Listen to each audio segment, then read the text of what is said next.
बिस्मिल्लाहिर्रहमानिर्रहीम। Dear students, अस्सलाम वालेकुम। आज हम लॉ ऑफ एविडेंस वन में कानून शहादत ऑर्डर के आर्टिकल वन से लेक्चर का आगाज़ करेंगे। आर्टिकल वन का सब आर्टिकल टू कानून शहादत ऑर्डर 1984 की जुरिसडिक्शन को एक्सप्लेन करता है। Qanun Shahadat order as compared to other laws जैसे कि सीपीसी है, civil procedure code, CrPC criminal procedure code, वो लॉस जो हैं वो अपने एक स्पेसिफिक एरिया के ऊपर अप्लाई होती हैं। सीपीसी जो है वो सिविल केसेस में अप्लाई होता है, सीआरपीसी क्रिमिनल केसेस में। लेकिन कानून शहादत ऑर्डर एक ब्रॉड स्पेक्ट्रम है, ये तमाम जो फील्ड्स ऑफ लॉ को कवर करता है।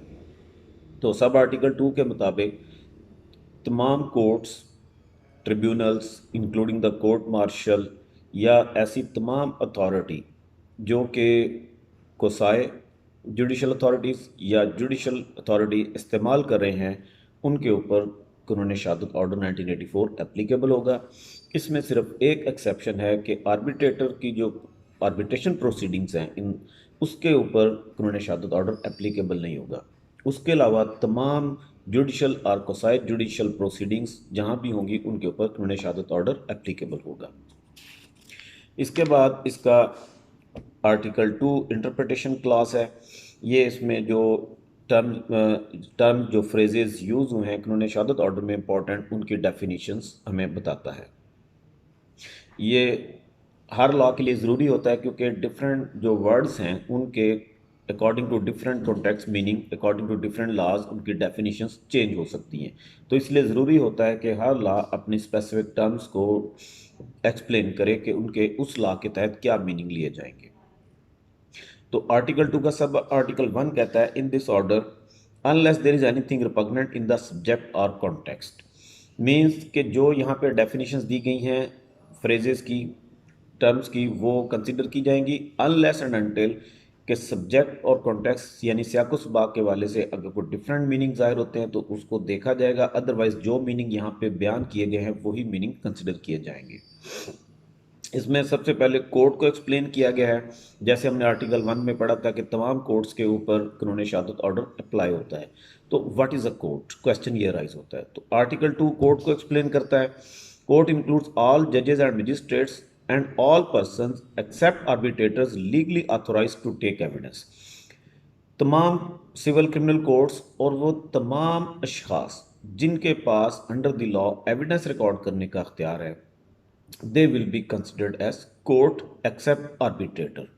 ये आर्टिकल वन में भी आपने पढ़ा हमने अभी कि कानून शहादत ऑर्डर 1984 की इसकी जुरिसडिक्शन आर्बिट्रेटर के हद तक नहीं है, बाकी तमाम जुडिशल या कोसाई जुडिशल प्रोसीडिंग के ऊपर ये एप्लीकेबल है। तो तमाम सिविल और क्रिमिनल कोर्ट्स और तमाम वो अशखास जिनके पास एविडेंस रिकॉर्ड करने का अख्तियार है, they will fall under the definition of court. इसके बाद नेक्स्ट है डॉक्यूमेंट।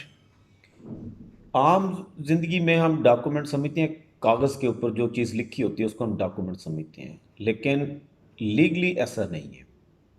उन्होंने शहादत ऑर्डर के मुताबिक कोई भी मैटर जो कि एक्सप्लेन किया गया हो किसी भी सब्सटेंस के ऊपर और किसी भी शक्ल में, वो जब एक फैक्ट जो है वो ऑन रिकॉर्ड आ गया in any shape, that will be called a document.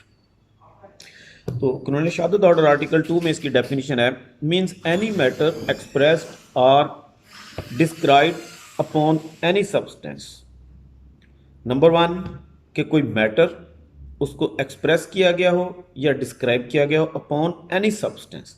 Substance mean कि वो कागज़ का टुकड़ा भी हो सकता है, वो कोई मेटल प्लेट भी हो सकती है, वो कोई मार्बल भी हो सकता है, वो लेदर का पीस हो सकता है, पीस ऑफ क्लॉथ हो सकता है।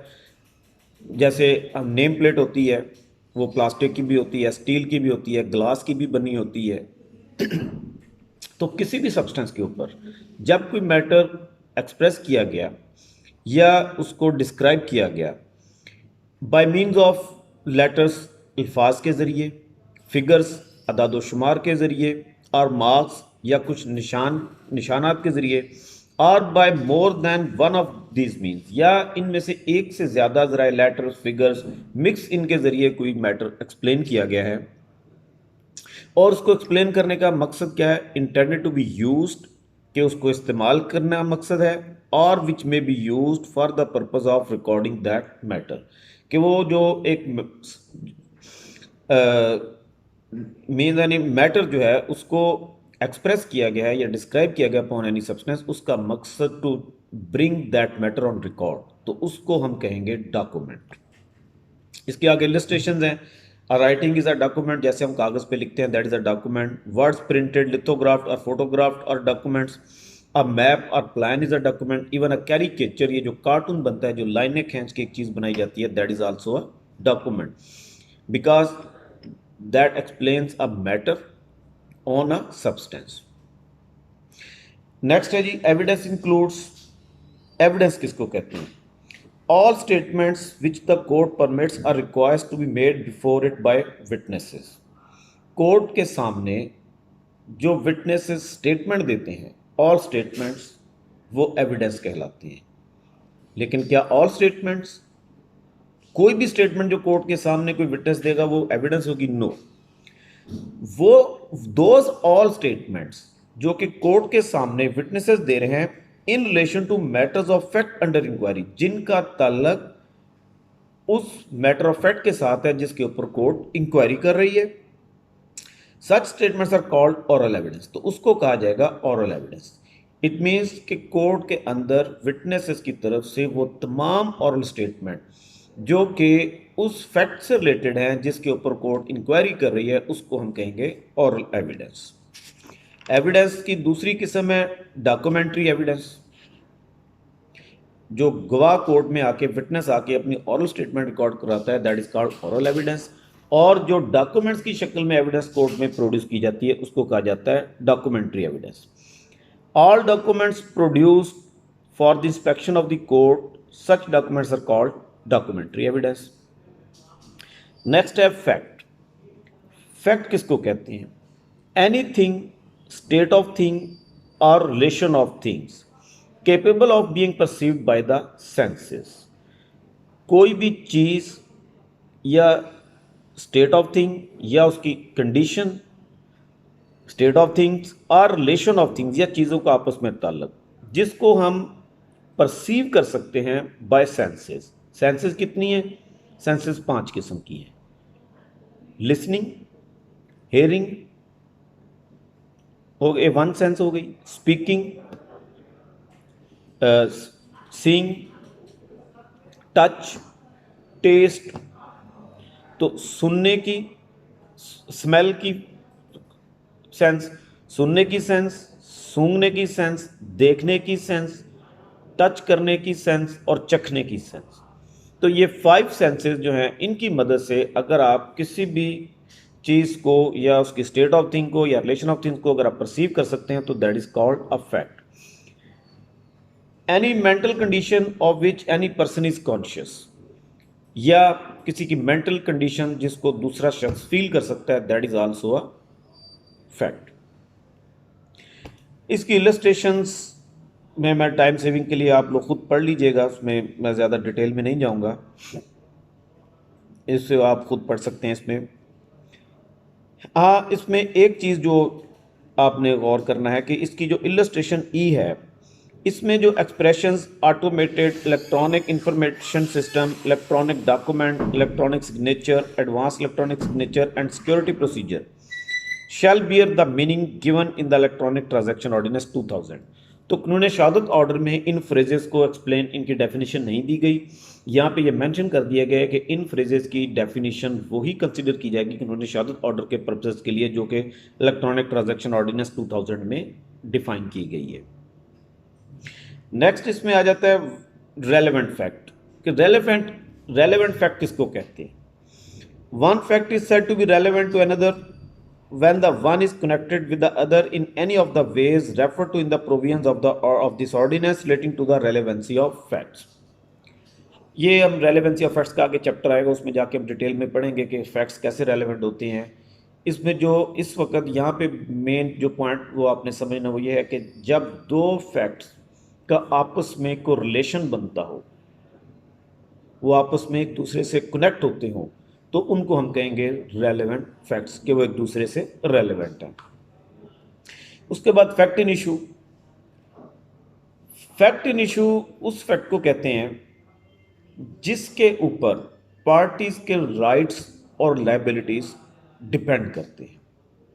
ऐसा फैक्ट जो जिसकी बुनियाद पे कोर्ट ने पार्टीज के राइट्स और लायबिलिटीज को डिसाइड करना है, उस फैक्ट के डिसीजन के ऊपर पार्टीज के राइट्स और लायबिलिटीज का डिसीजन होगा, उसको हम कहेंगे fact in issue.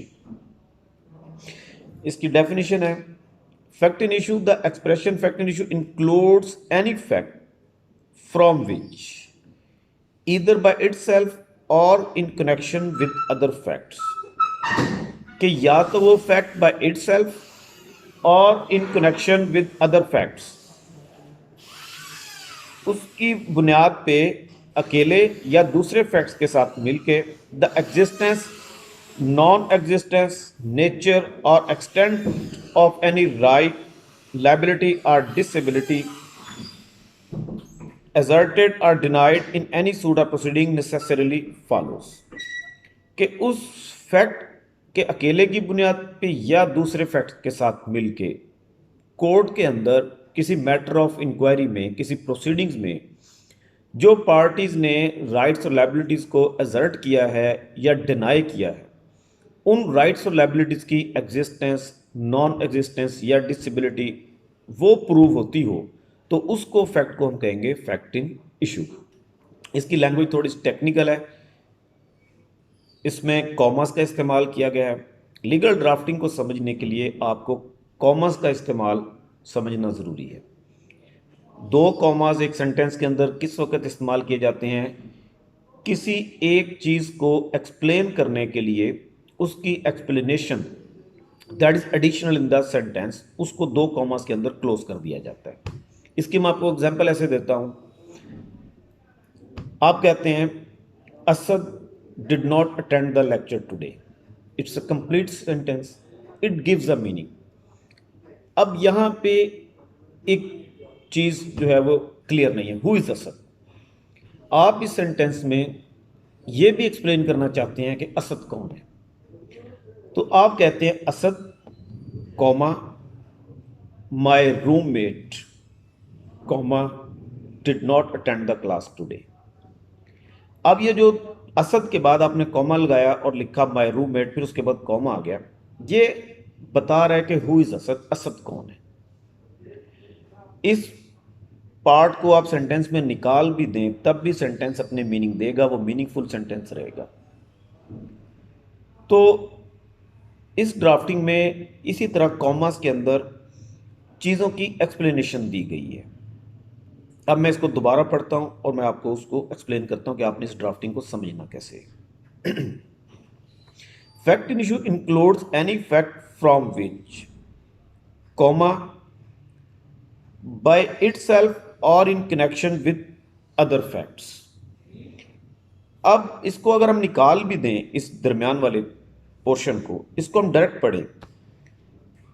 Fact in issue includes any fact from which the existence, non existence, nature or extent of any right, liability or disability necessarily follows. तो ये भी एक कंप्लीट सेंटेंस बनता है कि ऐसा फैक्ट जिसकी वजह से किसी राइट या लायबिलिटी की नेचर, एक्सटेंट, उसकी existence, non existence, liability, right, disability वो नेसेसरीली फॉलो करती है, वो प्रूव होती है या डिसप्रूव होती है। अब इसमें एक्सप्लेन की गई हैं चीज़ें कि जिस फैक्ट की बात हो रही है वो फर्स्ट कॉमा के बाद जो पोर्शन है, इधर bye itself or in connection with other facts, या तो अकेले उस फैक्ट की बुनियाद पे वो राइट लायबिलिटी प्रूव हो या डिसप्रूव हो, या दूसरे फैक्ट के साथ मिलके। अच्छा, अब नेक्स्ट उसमें जब आता है, इसमें लास्ट जो कॉमास इस्तेमाल किए गए हैं, asserted or denied in any suit or proceeding। अब हमने जो वर्ड्स यूज किए हैं, राइट्स, लायबिलिटीज, कौन से राइट्स या लायबिलिटीज, किन राइट्स और लायबिलिटीज की बात हो रही है? एवरी राइट और लायबिलिटी? नो, उसको हमने स्पेसिफाई किया है, एक्सप्लेन किया है। asserted or denied in any suit or proceeding, वो राइट्स और लायबिलिटी जो कि किसी सूट या प्रोसीडिंग में उनको असर्ट किया गया या उनको डिनाई किया गया। तो उन राइट्स और लायबिलिटीज़ को, उनकी नेचर को, एक्सटेंट को, एग्जिस्टेंस को, नॉन एग्जिस्टेंस को, किन राइट्स एंड लायबिलिटीज़ की nature, extent, existence, non existence को, जिनको किसी सूट या प्रोसीडिंग्स में असर्ट किया गया या डिनाई किया गया, उनको जो फैक्ट चाहे अपनी बुनियाद पे अलोन और in relation with other facts prove करते हैं या डिसप्रूव करते हैं, उनके राइट्स एंड लायबिलिटीज की existence, non existence necessarily follow करती है, तो उसको हम कहेंगे fact in issue. Explanation: whenever under the provision of the law for the time being in force relating to civil procedure, any court records an issue of fact, the fact to be asserted or denied in the answer to such issue is a fact in issue। जब एक civil proceedings में कोई fact in issue court ने एक draft किया कि ये fact है, इसके ऊपर पार्टीज के राइट्स एंड लायबिलिटीज का डिसीजन होगा, तो उस फैक्ट के जवाब में, उसको डिनाइल के जवाब में जो फैक्ट सामने आएगा, that will also be called fact in issue. Next है इसमें, a fact is said to be prove. कब हम कहेंगे कि एक फैक्ट जो है वो कोर्ट में प्रूव हो गया? When after considering the matters before it the court इधर बिलीव्स इट टू एग्जिस्ट। जो कोर्ट के सामने मैटर है, एविडेंस है, उसको देखने के बाद अगर कोर्ट बिलीव कर लेती है कि इट एग्जिस्ट, या और considers its existence so probable that a prudent man ought under the circumstances of a particular case to act upon the supposition that it exists, कि एक ऑर्डिनरी प्रूडेंट मैन उस case के हालात वाक़यात के मुताबिक वो बिलीव करता हो कि ये चीज़ एग्जिस्ट करती है और उसके मुताबिक वो अपना कदम उठा ले, तो हम कहेंगे कि ये फैक्ट प्रूव हो गया कोर्ट में। या तो कोर्ट उसको बिलीव कर ले कि ये एग्जिस्ट करता है, या उसकी एग्जिस्टेंस इतनी करीने क्यास है, सो प्रोबेबल है कि एक आम फहम आदमी उसकी एग्जिस्टेंस पे यकीन करते हुए अपना लाया अमल मुरतब कर ले, अपना जो कदम उसने उठाना है वो उठा ले।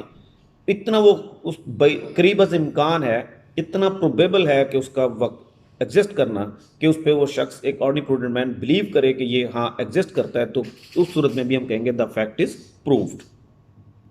इसके अपोजिट है कि when a fact is said to be disproved. इसी तरह जब after considering the matter before it court believes that it does not exist, court ये बिलीव कर लेती है कि ये एग्जिस्ट नहीं करता, या कोर्ट ये बिलीव करती है कि इसकी एग्जिस्टेंस इतनी इम्प्रोबेबल है, मीन्स बैदस क्यास है, कि कोई ऑर्डिनरी प्रूडेंट मैन, एक आम फहम आदमी ये यकीन रखता हो कि ये फैक्ट एग्जिस्ट नहीं करता, और वो अपना लाया अमल, अपना कदम इस यकीन के साथ उठाता है कि ये फैक्ट अब एग्जिस्ट नहीं करता, इतना वो बैदस इम्कान है उसका वाक़ होना, तो कोर्ट बिलीव कर ले कि the fact is not proved. Next है जी, a fact is said not proved when it is neither proved or disproved. अभी हमने बात की कि फैक्ट प्रूफ की, अब कब हम कहेंगे कि एक फैक्ट प्रूव नहीं हुआ? इसमें अगर उसको डिसप्रूव कर दिया गया तो वेरी सिंपल कि वो साबित नहीं हुआ, या अगर पार्टी की जिम्मेदारी थी कि वो उस फैक्ट को साबित करे कि ये एग्जिस्ट करता है और वो अपनी जिम्मेदारी को पूरा नहीं कर सके, यानी वो ये साबित नहीं कर सके कि ये एग्जिस्ट करता है, तो इसका अल्टीमेट मतलब क्या होगा कि the fact is not proved. Next है जी, whenever it is provided by this order that the court may presume a fact। इससे आगे प्रिजम्पशन ऑफ फैक्ट्स के बारे में हम एक चैप्टर आएगा, वो हम पढ़ेंगे आगे जाके article. It may either regard such fact as proved unless and until it is disproved or may call for proof of it. कानून शहादत आर्डर में कुछ फैक्ट्स ऐसे हैं जिनके बारे में कोर्ट को ये अथॉरिटी दी गई है, इख्तियार दिया गया है कि वो ये कंसिडर कर सकती है कि ये फैक्ट एग्जिस्ट करता है। तो जिस फैक्ट के बारे में अदालत को ये डिस्क्रिशन दी गई है कि वो ये कंसिडर कर सकती है कि ये फैक्ट एग्जिस्ट करता है, तो फिर ये कोर्ट की डिस्क्रिशन है कि वो पार्टी को कहे कि इसको प्रूफ करे या वो उसको इसके बगैर ही कोर्ट बिलीव कर ले कि the fact is proved. It is description of the court. अगर अपोजिट पार्टी ने उसको डिसप्रूव नहीं किया तो कोर्ट के पास दो ऑप्शन है, कोर्ट उसको बिलीव कर ले कि इट इज प्रूव्ड, या कोर्ट चाहे तो वो एविडेंस भी क्लेम वो डिमांड कर सकती है पार्टी को कि अब आप इसको प्रूव करें। It means it is not binding on the court. जिस फैक्ट के बारे में ये कहा गया the court may presume the existence of a fact, तो कोर्ट के पास अथॉरिटी है, कोर्ट ये बिलीव कर ले it is already proved, it is need not to be proved, इसको प्रूव करने की जरूरत नहीं है, या कोर्ट उसके लिए डिमांड कर सकती है कि इस फैक्ट को प्रूव किया जाए। नेक्स्ट है जी, whenever it is directed by this order that the court shall presume a fact, it shall regard such fact as proved unless and until it is disproved। अब इससे पहले वाले sub article 7 में हमने पढ़ा था discretion of the court, the court may presume. यहां पे यह है कि जहां कानून शहादत ऑर्डर के तहत वर्ड होगा the court shall presume a fact, अब ये बाइंडिंग प्रोविजन है, तो वहां पे कोर्ट के पास डिस्क्रिशन नहीं है, कोर्ट शैल प्रिज्यूम कि ये फैक्ट प्रूफ्ड है अनलेस एंड अनटिल के उसको अपोजिट पार्टी डिसप्रूव करे। इट मीन्स जिस पार्टी ने ये फैक्ट अलेज किया है उसको इसको साबित करने की जरूरत नहीं है। ला ये कहता है the court shall presume it exist, तो कोर्ट प्रिज्यूम करेगी कि ये एग्जिस्ट करता है, द फैक्ट इज प्रूव्ड। अब सारा बर्डन दूसरी पार्टी पे होगा कि unless and until the opposite party disproves it. अगर दूसरी पार्टी इसको डिसप्रूव करे तो ठीक, otherwise the court shall presume it to be proved।